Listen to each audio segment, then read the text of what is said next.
Welcome to another episode of Strange Planet, and thanks for sticking me in your ear. We're going to take another deep dive into UFOs and aliens, and we're going to do that with TV personality, radio show host Roderick Martin, who's an expert UFO and UAP investigator for the Mutual UFO Network. He's also the host of a podcast and YouTube channel, Why the Big Secret, where ufologists, researchers, experiencers, speakers, and authors discuss the big issues. Roderick founded one of the most popular clubs on the Clubhouse social audio app. The club has over 25,000 members. It's a relaxed venue where luminaries can share their stories, passions, thoughts on the UAP phenomenon, and visions of the space future. Past guests included Linda Moulton Howe, Billy Carson, Grant Cameron, Alan Steinfeld, Barbara Lamb, Whitley Strieber, Kathleen Martin, retired Air Force Captain Robert Sales, countless authors and real-life experiencers. Roderick Martin, welcome to Strange Planet. How are you? Doing all right, Richard. Glad to be here with you and on Strange Planet. But other than that, doing okay. How about yourself? I'm well, thank you. And I'm just admiring, for those of you watching this on YouTube, I'm just admiring your set there for the YouTube channel. I appreciate it. So let's just start with Why the Big Secret, the YouTube channel. What I mentioned some of the luminaries that you've had on, and obviously, we over the years we've probably talked to many of the same people. But tell me about how the Why the Big Secret show works. What can people expect when they tune in? That's a great question. And one of the things that I try to accomplish, Richard, is to awaken people's curiosity. Because what I find that although you and I have been in this space for quite some time, and our belief level or wherever we want to go with this within this phenomena or the community, but I'm seeing that there's a lot of new people who are still asking the basic, simple questions like, are UFOs real?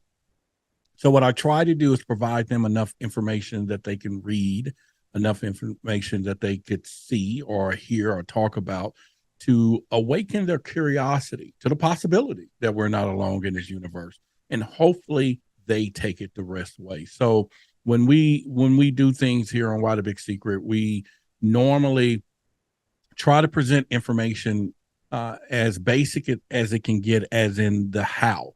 We know how people are doing it, and we know what they're doing when it comes down to government cover-ups, but it's the why that we focus on the most. And that is where that curiosity comes in, getting people to begin to expand the questions. And that's usually my take on it. Now, personally, Richard, I just feel that the how is never as important as the why. And that's where I always go with all our shows. Why. Can we dial it back to when you were 12 and you had your first UFO sighting? Can you walk us through that? It was one evening. Now, where I grew up in Dallas at that time, near the Dallas Zoo, we would play under the street lights. And this is where the safe haven was for the neighborhood, unlike they are today, I would assume. And so my mom would always make sure we keep our eyes focused on the house in the porch light. So once that darkness starts to happen, she flickers the lights, and you better be in the vicinity to see that and know when to come in. So at that particular evening, I was coming in, and some of the kids were still able to stay out late. So it was a little chuckling. You got to go in. And so as I walked, it was right where I would say the stars are just meeting the night skies, And so at this point, I was like, okay, I looked up, and there you go. There was something like white that was like kind of a disc and it was real quiet. But what really stood out the most was there was two jets following behind it. And I didn't realize the significance of that day at all, as in where the months and years have rolled by and where I am today. But yeah, that was a significant event, and it just seared in my brain, Richard. And I never talked about it because I grew up in a neighborhood where even a bully wouldn't be telling somebody they saw a UFO last night. That's just not going to happen. Street credit gone. So I was like, okay. And I wasn't a bully either, but I wasn't enough to be going out telling somebody I saw a UFO. I'm guessing you can hopefully shed some light on this, because this is son of a commonality not to talk about it. And I understand because of the stigma, and it's less so now talking about it than 10 years ago even. But also the not talking about it even extends to people who have shared a sighting together.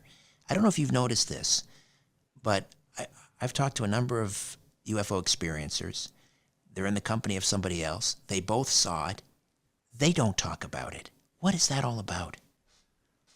There you go. I think it's the mental aspects of where we are with this, and this is one of the reasons that I formed Clubhouse, the social media app at the time, to give people a safe space to talk about their experiences, to talk about what they're seeing. And so when it comes down to two people, and this goes into marriages, relationships, is really deep, because you got people that will not share that experience. And even when two people are standing side by side, unless one of them says, "You see that?" the conversation doesn't start, because the other one do not want to let. And it obviously has got something to do with the structure, the social structure of those two, because somebody don't want the other one to feel that they're stupid, dumb, or whatever. So they just don't talk about Yeah, it's fascinating. Um, I know that you also like to approach the UFO experience, the abduction experience, or you've explored, let's say, the cultural differences. it. Mm-hmm. Talk to me a little bit about that. What have you found in terms of the cultural differences with regards to both UFO sightings and abductions? That's a great question, Richard. And oftentimes, I think it's overlooked when it comes down to this phenomenon. So most people think, well, if this person saw a UFO, this one saw a UFO, or had some type of contact experience, it's running on the same. But when it comes down to a cultural lens, it's absolutely, totally, the intake of information is different. And for example, for the audience would be, so in my culture, in most people, you're going to talk about Christianity, okay? So you're going to use the religion cultural lens. Now, I grew up in a house where, the story is that there's a person, and I am still Christian today, that Jesus can walk on water, he could do all these things, but there's no belief in the fact that there's a flying saucer or something out there, or there's life beyond Earth, or the story exists of extraterrestrials. And so it is really embedded into the African American community, because it's almost a taboo conversation. You just don't have it. So when these events start happening, even myself, as I start looking back and really doing the homework of saying, wait a minute, let's go through all of the documentaries, let's go through all of the past stories. And you don't hear, besides Betty and Barney Hill, because the history was an interracial couple, so that stands out a little bit. But not on a massive scale do you hear a lot of the communities or African American community stories in this phenomenon. And I started looking back too, and I was like, wait a minute, why is that? Great question. And I started looking to history. And when you go back in history, let's say the 40s, the 50s, and 60s, there was a lot of stuff going on in the segregation and all of this, the history that we were having. And so the likelihood of an African American person or a minority, period, walking down to the police station with the potential of being hung and all of the racism and stuff that was, and then all of a sudden saying, hey, I saw a UFO. Now, don't get me wrong. It wasn't no black and white thing, because people of every race was treated bad when it came down to UFOs. But if you go back to history, the African American community was looked at a little lesser level.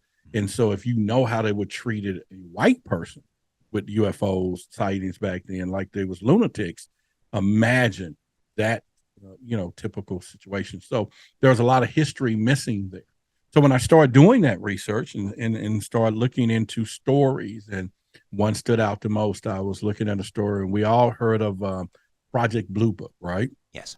And Project Blue Book has been one of the staples in ufology now, when it comes down to the history, the government, and Professor Hynek and all of these stories. Well, I also started looking deeper, and I was like, wait a minute, and we see all the documentaries that Project Blue Book, Professor Hynek stories. I mean, tons of them, books. There's TV shows. There's again documentaries, and the story goes on. But then when I started looking deeper, I made a discovery, Richard, and I was like, well, and it blew me away when I noticed that there was a guy named Robert Friend. Now he was Colonel Friend. Now he was a well-renowned person in the Air Force. In fact, he was part of the Tuskegee Airmen, the Red Tails. He was the original person that painted the first tail red. He stayed in the Air Force for 25 years after that. And lo and behold, between 1958 and 1963, he was the head of Project Blue Book. And I was like, okay, I never heard the story of an African-American person there. But then it hit me. Well, why would he be? Because here's the question, why? Why him? Mm-hmm. But think about it, back then, at that time, they was ruining people's careers who was trying to explore it. And I'm sure there was plenty of military people like, no, I don't want to have nothing to do with this UFO thing. Well, let's just give it to this guy, probably. And I'm not saying he wasn't qualified, but I would think at that time that would probably be a good reason. And I haven't said I, got bona fide information that he was given that because it was just a lesser thing. But if you think about it, how many people of stature at that time would have accepted that job? Right. Could be a career ender. Yeah. Could be a career ender. There you go. Mm-hmm. You mentioned Betty and Barney Hill and mixed racial couple, mm-hmm. early 1960s. And to me, the fact that they came forward at that time mm-hmm. to talk about this publicly, I mean, they didn't come out right away, just it adds even more to the credibility. As you say, I mean, as a mixed racial couple, the last thing you would think that they want would be to have the national spotlight on them. Mm-hmm. Can you talk to me a little bit more about that? I mean, is for you the importance of the Betty and Barney Hill case and the fact that they were a racially mixed couple coming forward at that time, the early 1960s? Yeah, and I think that when you and again, you and I both, we're not trying to bring in an element of, because there's two different dynamics here of color, but the obvious, and so yes. So the audience can understand that we're just having a conversation of put some dots together, and I think it's important for the community to understand that the more stories, if there's a lot of untold stories in our community that was at a time that people wouldn't talk about, it just helped the community to bring those stories forward, because now we got more information, more evidence, more things to explore. So when you go back to Betty and Barney Hill, and you're totally correct. Why would they? Not only going through just the fact that they were an interracial couple, and then now you're going to top, the crazy on top of this thing, right? And luckily for both of them, they were highly respected individuals, Barney and Betty. And so therefore that gave them some type of credence when people was looking, because you got to investigate the witness. I'm a MUFON investigator, and no matter what information we get, you got to look into the witnesses, because that's it. In fact, in the United States here, our whole legal system is based on witnesses. A witness could get you put in jail the rest of your life if they're credible, So even then, you think about them being witnesses to what they experienced, and people tried to vet them until, they started doing the hypnosis and things, and information was coming out that unexplainable, that they knew that something must have been truth in what they were doing. So I think it's a great story. We can encompass a love story with this, two individuals, but when it comes down to where we are in ufology, it doesn't matter if they're black or white. We want the facts, right? And so it just so happened there was an interracial couple at a time that was just enough, and for them to have the courage to come forward tells a lot that this was not a joke. You know what I mean? Right. Where are you in in terms of trying to understand the alien abduction experience. I mean, if Betty and Barney Hill, that, you know, the first very high profile case, very harrowing experience, not a pleasant experience. And then you have, on the other side, you have people that are, they speak glowingly about, you know, their experience, that they were treated humanely and felt unconditional love and almost like a near-death type experience. And we're given a warning about the Earth's, you know, about environmental, a potential environmental cataclysm and so forth, as if these ETs are, you know, like knights in shining armor coming to save mankind. I mean, how do we reconcile, or do we need to, these polar opposite experiences within the abduction phenomenon?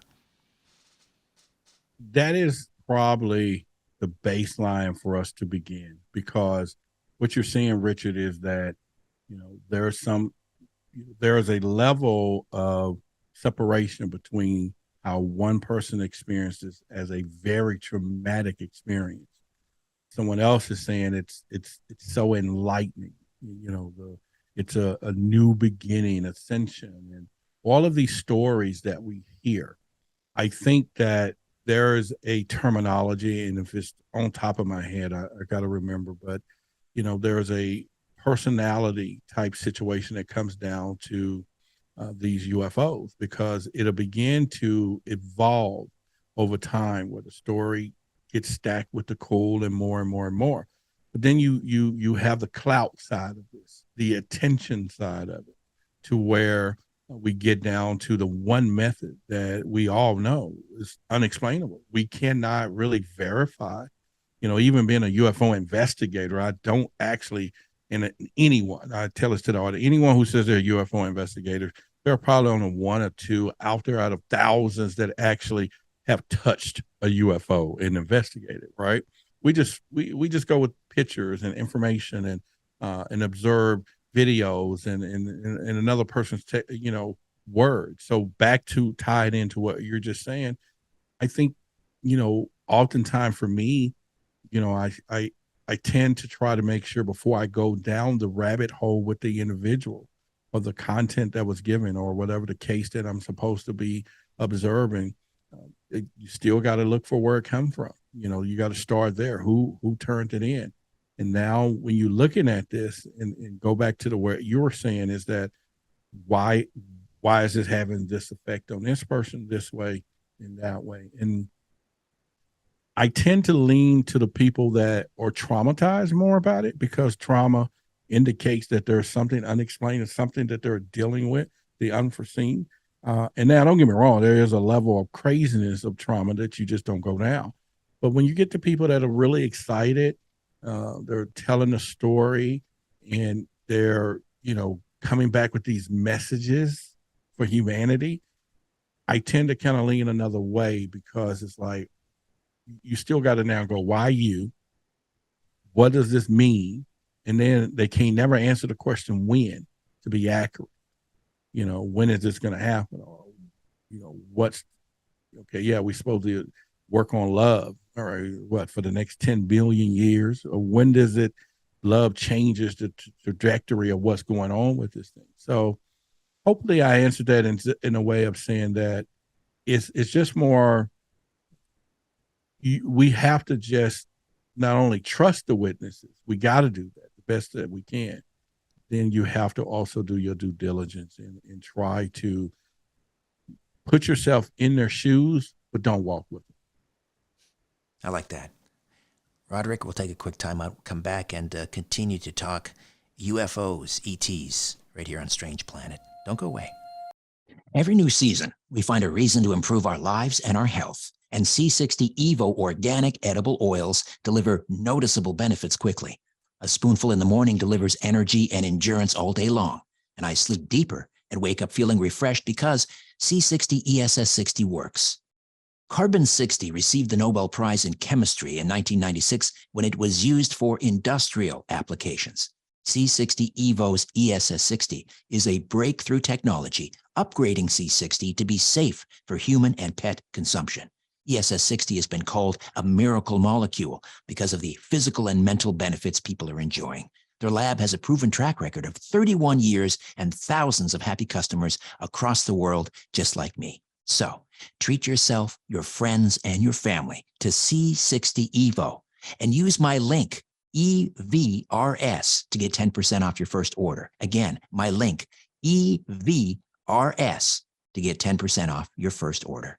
Roderick Martin is with us, expert UFO and UAP investigator for the Mutual UFO Network and also host of the podcast and YouTube channel, Why the Big Secret.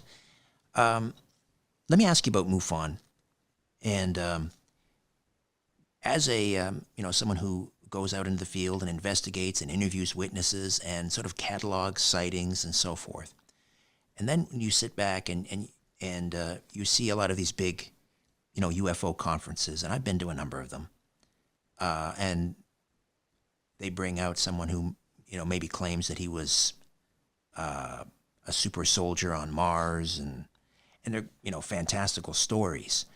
But I'm wondering if you ever think to yourself, we have an expression here in Canada because we like to ski, and that is sometimes you get too far over your skis. I don't know if you're familiar with that expression down in Texas, but if you in Texas we don't have it's heat. We don't get snow, so but maybe too the far idea is on if your cow or something. Yeah. If you get too far over your skis, as you're, you can tumble, right, and then you go ass over tea kettle, as they say. So I'm wondering if you ever think sometimes the UFO arena it's getting a little too far over its skis. In other words, let's just stick to, let's look for trace evidence, let's interview witnesses, but it seems to be going off, madly in all directions in terms of, time travel, and I'm also fascinated, but I'd be curious to get your take on sort of the state of ufology today. Well, that's what I was saying earlier. It gets to a point to where it's like I don't know, it's just, we can't stop. It's tentacles. It's just like everywhere. And it goes from a sighting to abductions to contact to time travel to consciousness to shadow people, dimensions, center Earth, okay, Galactic Federation, and I'm just naming a few. It all started with the first I saw a UFO, right? Now we're just everywhere, and it's really difficult, because now you got star seeds, you have impact, you have all of these elements of people that or things or situations that's evolved around ufology, and it makes us go back to the beginning when people used to think it's just a joke. Because I remember interviewing Linda Moulton Howe, and one of the concerns that she had was the association to the name of ufology. And what she told me, the history of that at the time was the word ufology was used by the military to identify people within a circle to say, oh, they're crazy. So if you and I were standing somewhere and some military walked up to another military, they go, oh, this is Richard and Roderick, they're into ufology. And that's their joke at the time. Now, Stanton Freeman and her were really close, and he starts saying, hey, we need to embrace the name because it is. We are ufologists. And it's a true concept. So now you're talking about, in the beginning, probably back then, there was more focuses on a sighting, Roswell crash, or, just the fact that aliens exist. Now, like I said, you can go to conferences where you got people, with colors and things and ascension. And now, you have to meditate and get into a whole nother world, the dimension. And now you have where you could literally be contacted, through the spirit world. Now, how does it all turn in, comes back to ufology? Now, I still look for that today. How does that all interact to the fact that these conscious activities are from extraterrestrial beings. And then, of course, we all guess, why they just don't show up. Why come they just don't pop up? But it also, Richard, led me to another goose chase, a wild goose chase, and not in a negative sense. Then I started trying to say, well, was there any connection between ghosts? They travel through the same dimension. They are, same thing that they go through walls, and supposedly all of these, so ghosts and ETs, are they one? And so then that started involving into our souls, but it all still comes under that umbrella where it all begins is us trying to figure out who we are. And I can go on forever. Right. Well, a friend of mine who is a noted Canadian ufologist likes to say that when, if I guess the word should be if we ever figure out what is behind all this, it will probably be nothing that we currently think it is in terms of it's little green men from outer space. I mean it may have nothing to do with any of that. Would you agree with that it's not necessarily about extraterrestrials? Who knows? I have now been coming to that thought process on many occasions now, that it's big, and it also gets me more and more to explore with even my show, Why the Big Secret, because we're now getting enough information on everything of how and what is happening. We still is not getting the questions of why, and that why is the big secret, whether it's the government, whether I call them big secret keepers.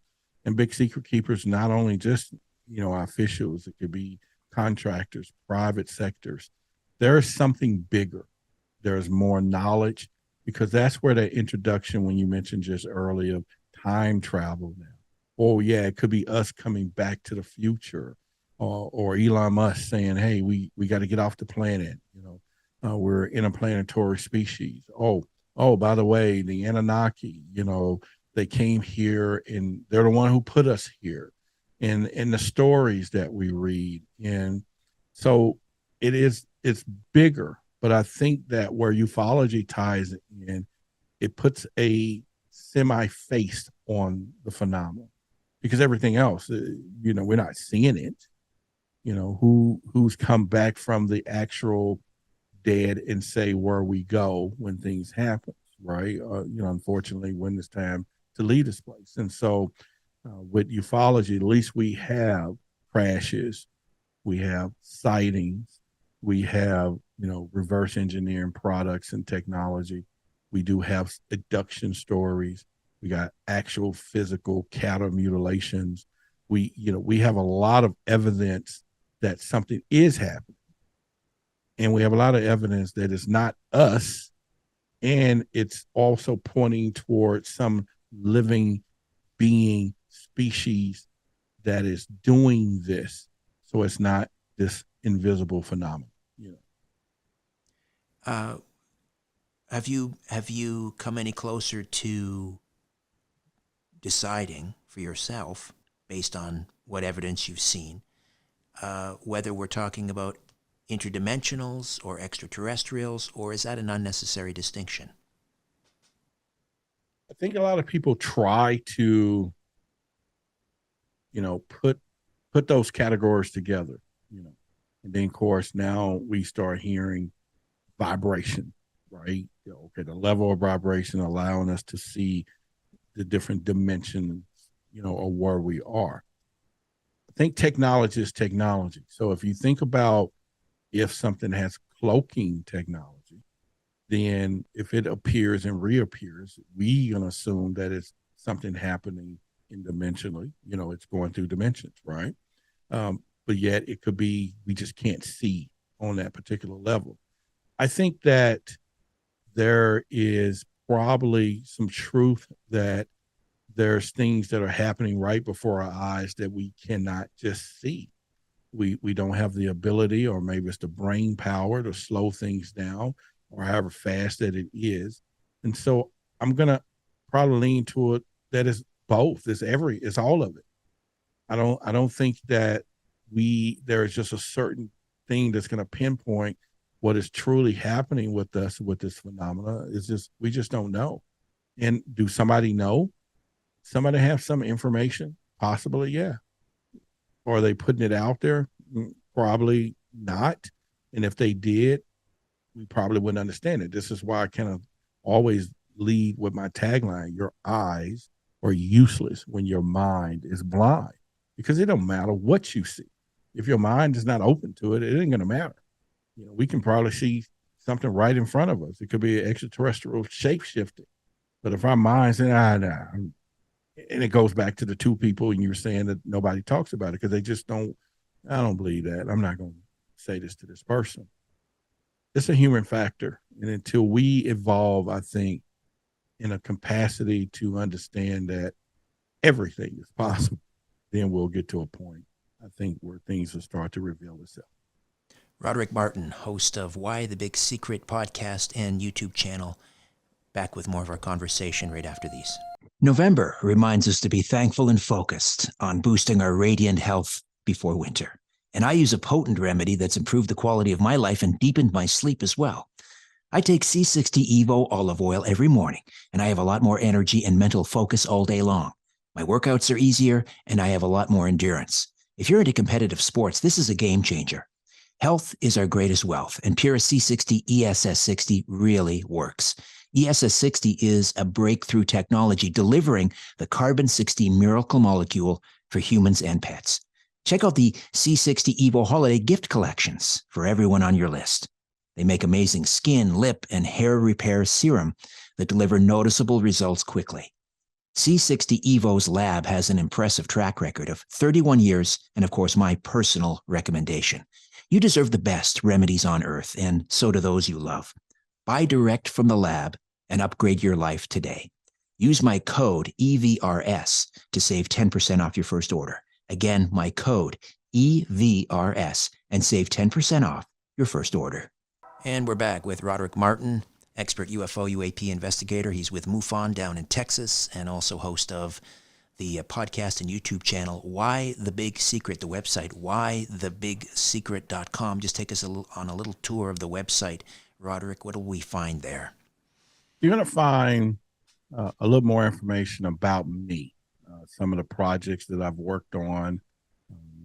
You're just going to find a way to potentially have access to our newsletter if someone so chooses to opt in.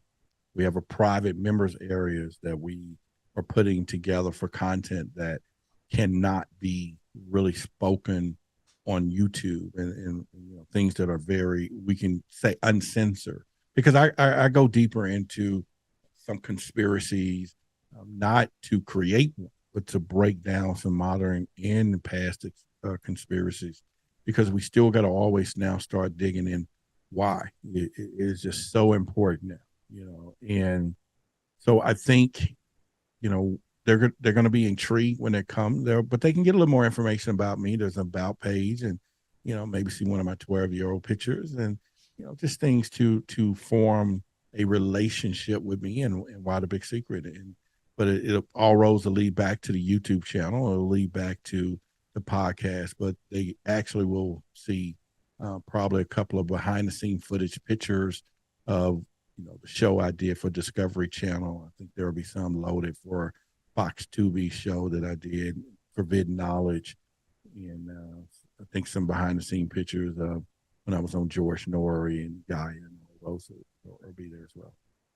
Forbidden Knowledge, Billy Carson, Mm-hmm. you've interviewed, and he's a terrific fellow, terrific guest. And it's been a while since I had him on. Do you know any updates on the mysterious Black Knight satellite?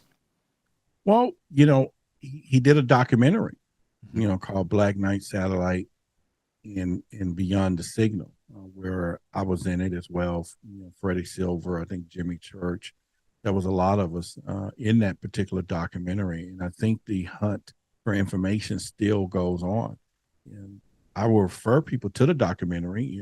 They can find it on Forbidden Knowledge TV, and it is really interesting and compelling, especially from the angles that he went from it and some of the witnesses.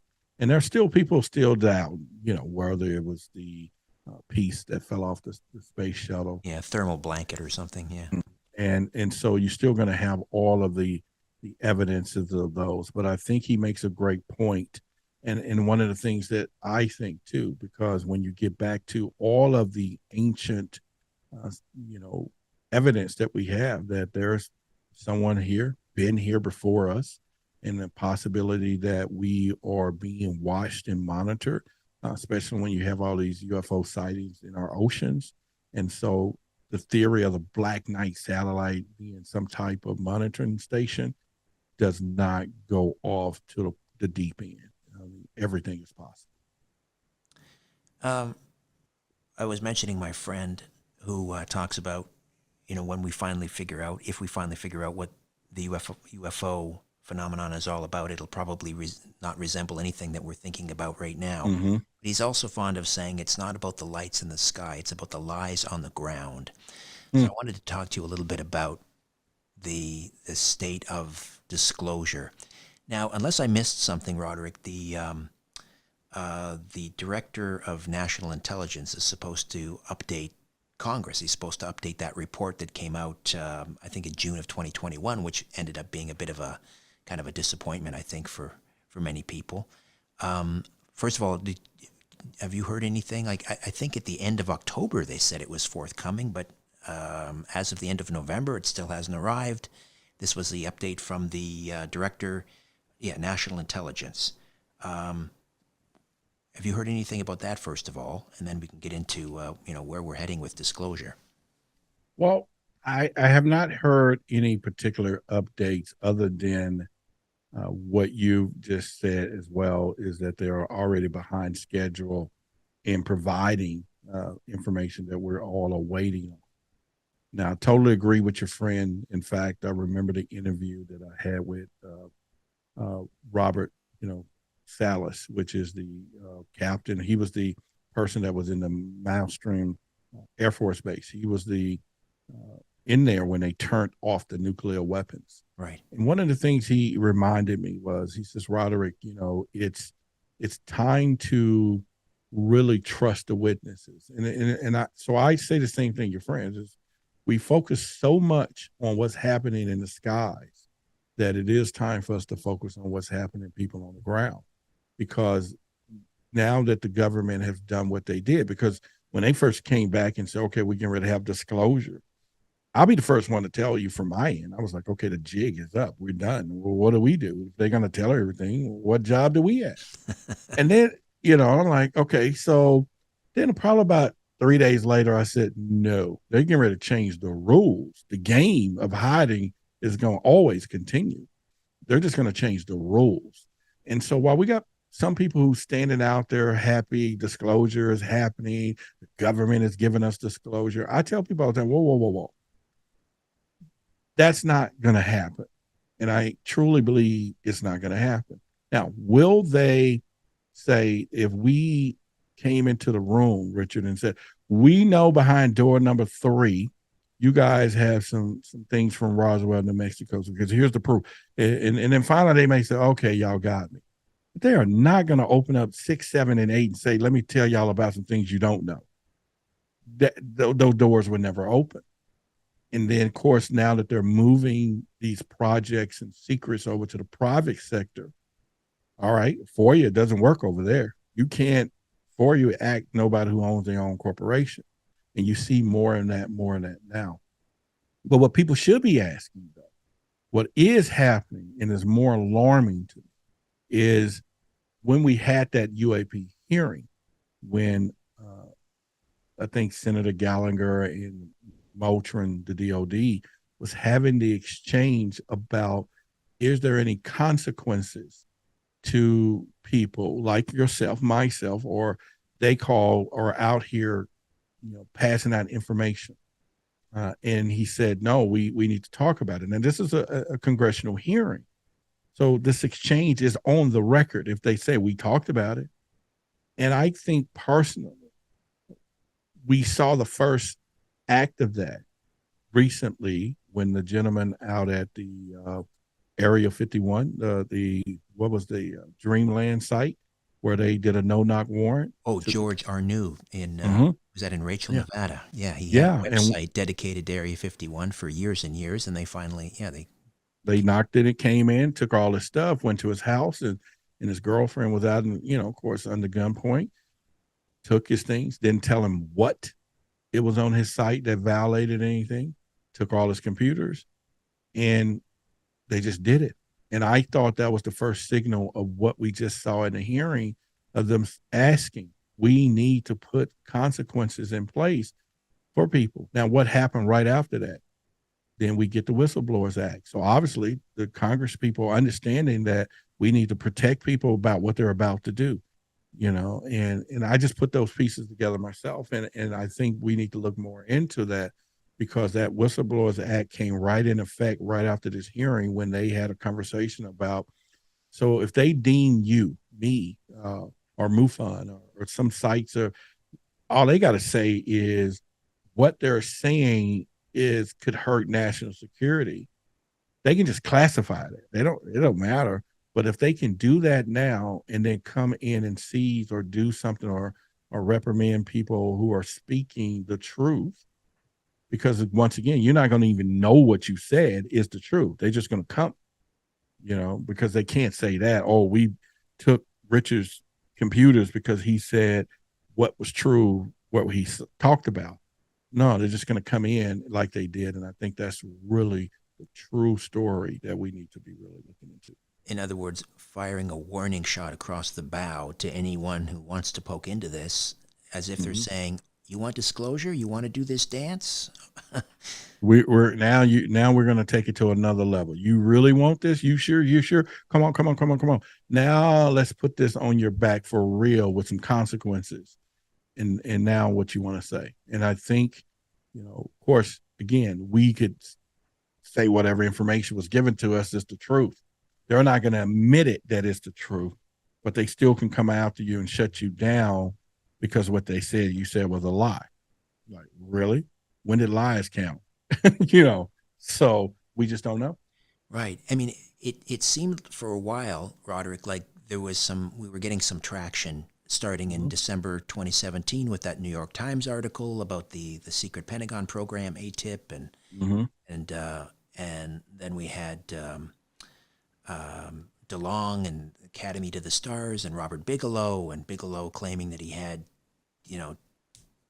trace elements somewhere in a hangar somewhere, and it all seemed like it was building to a head, and then nothing, and then we had, the that first hearing in many years in Congress, and it was whoever these two officials, I can't remember now, was it the Undersecretary of the Navy or someone, I can't, that's not right, but it was someone like that. They knew nothing. They didn't know anything. Oh yeah, about, that was Robert Moultrie. Yeah, yeah, that's Robert right. Moultrie. He knew nothing about UFO incursions over nuclear sites because you just mentioned Maelstrom. It's like he didn't have even the basic information on the subject. Well, he appeared that he knew nothing.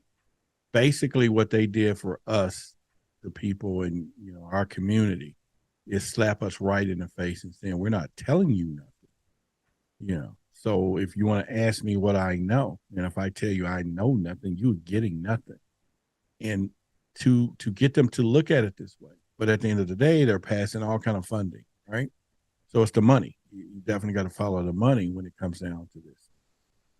But when you look back to Bigelow, I've had a couple of reservations about this story when you start thinking the Skinwalker Ranch and the $22 million scandal, and how the book Skinwalker Ranch and how all this stuff is tied into, and what Bigelow saying they never found nothing, they never found anything, but it's still these anomalies exist, and dino beavers and werewolves, and it's so.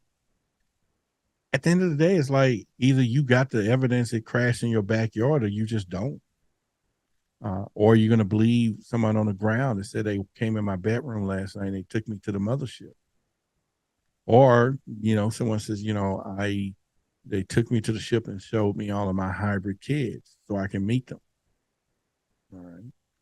And yet, someone saying I am born an alien, but yet the two parents that they was born to, they still look like them.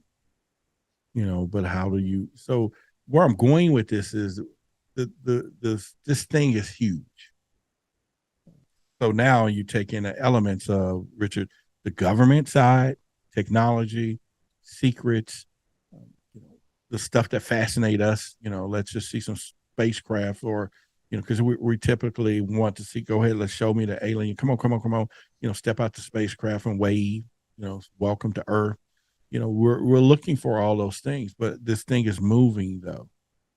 It's moving down a timeline where it's getting bigger, but now it's getting more serious. And the fact that it's getting more serious tell us that we're all encroaching upon something. We're over the target. Yeah, we're there. We just got to figure out the why.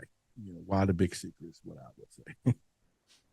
Is it about ultimately, do you think, about things like free energy and the reason for the secret that it would be too disruptive to the petrodollar and economies and the world order and so forth? Well, why not? You just said something magical, and I think a lot of people don't understand. We never seen a UFO stop for gas, right?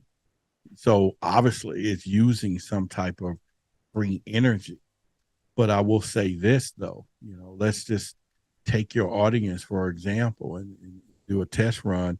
Let's say you have 12 members of your audience right now, and 12 are billionaires. 6 of them are billionaires, and they all sit on the board of an energy company. Okay. And 6 are just got welded in, from, just living, life on minimum wage. And now tomorrow they're going to be rich. In walks in the board meeting room, a extraterrestrial from planet Zeron, who was sent here to save Earth from ourselves and had its mission from wherever it came from, said, hey, go save those Earthlings and get them off this energy source, and so they can have free energy. And he walks into the boardroom and say, hey, I'm, Jake from planet Zeron, and I got here's the recipe for free energy. Now everybody's clapping. The world is about to change into the whispers. To someone really realize that he say free energy, especially the new people, like, we're not going to be rich because now this is it. And you think about that for a moment in real life circumstances, and all you see in this particular movie or scene that I just explained was in the viewpoint of the door, and someone locks it, and we never hear from that extraterrestrial again. And that's the truth. There is no way that the powers in be will let someone come from another planet and give us free energy, because free energy connects that's one global economy. So you're talking about, if free energy hits within months, our world economy will crash probably. Think about, a 747 jet that runs off of some type of fuel. What is it worth overnight that the energy, the source is gone? What happens to, people in the oil and gas industry, millions and millions of dollars? It goes away eventually. Okay, yeah, you still got old products that'll use these things, but the economy itself. And so it has nothing to do with the extraterrestrials. I think they probably came here and tried that already, and the message got back to the old ones saying, what happened to Akbach that we sent to Earth? And then they said, well, I don't know, the Earthlings killed him. Ain't nobody coming to save us. No, why would they? And I think it's been done. And so therefore, I didn't mean to get off a deep end of what you were saying, No. I think, I mean, I agree with you. I think ultimately, because we all have a stake in this system, we may not truly want disclosure. There you go. I said it a million. You just said the magic answer. And let's take it a little further. Imagine right now in the FAA, we're talking about all these UFOs in the skies. Do you want to be able to get ready on a plane, or you just get off the plane and it has some turbulence? We all been on them. And then they give you a brochure and say, oh, by the way, because of disclosure, we want you to know we had a few UAPs that ran across us in the sky, and some of our instrument panels went off. Oh, you getting ready to board this plane, the last plane, or they didn't crash. Okay, they didn't cause a crash. We're okay with that. But just let you know, the last flight encountered some UAPs, and we had to kind of, make some infinitive dives a really bit. Do we want that disclosure? That's what you're saying. Yeah, be careful what you wish for. Yeah, definitely. Mm-hmm. Roderick Martin, host of the YouTube channel and podcast, Why the Big Secret. What a delight meeting you, Roderick. I hope we can do this Same again. here. We can, anytime. A new Richard Syrett's Strange Planet drops every Monday, Wednesday, and Friday. Subscribe at strangeplanetpodcast.com.